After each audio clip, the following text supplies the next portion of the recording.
नदी किनारे दो लोग बैठे मछली पकड़ रहे थे। दोनों बड़े उत्साह में थे और जल्द से जल्द कोई बड़ी मछली पकड़ना चाहते थे। दोनों मछुआरों ने नदी में अपना कांटा फेंका और मछली के फंसने का इंतज़ार करने लगा। दोनों ने एक दूसरे को देखा और फिर से नदी की तरफ आंखें पसारी मछली फंसने का इंतज़ार करने लगे। अभी कुछ ही मिनट हुए थे कि पहले व्यक्ति के कांटे में एक बहुत बड़ी और सुंदर मछली फंस गई। उसे देखकर वह बहुत खुश हुआ और दूसरे मछुआरे की तरफ देखते हुए उसने अपनी खुशी जाहिर की। उसने अपने पास रखे एक बड़े से डिब्बे में उस बड़ी मछली को रखा और फिर से एक कांटा नदी में फेंका। इतने में उसके कांटे में कोई छोटी छोटी मछलियां भी फंस गई। वो खुश था।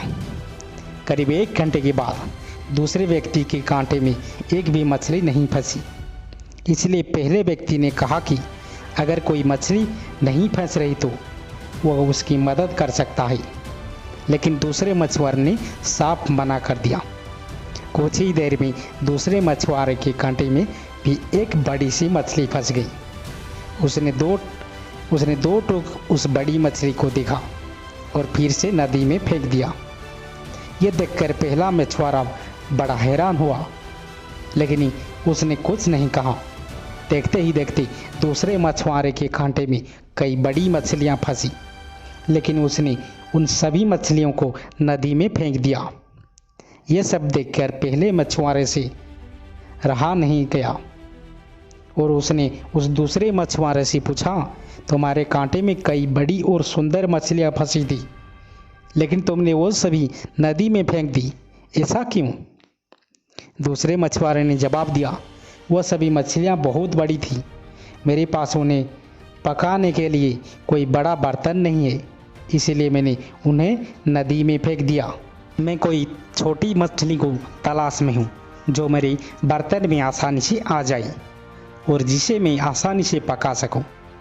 उसका जवाब सुन पहला मछुआरा हंसा और उसे सलाह दी, दोस्तों, अगर तुम्हारे पास बड़ा बर्तन नहीं है तो उस बड़ी मछली को काट कर तुम छोटे बर्तन में पका सकते हो।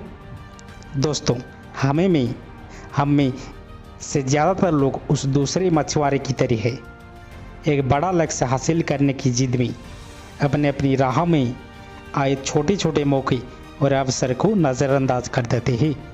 ज़िंदगी में मिला हर मौका हमें खुशी से स्वीकार करना चाहिए और रास्ते खोजने चाहिए कि कैसे इस छोटे अवसर को बड़ी जीत में बदल सके। तो दोस्तों, ये कहानी आशा करता हूँ अच्छी लगी होगी। तो आपका कीमती समय देने के लिए आपका बहुत शुक्रिया।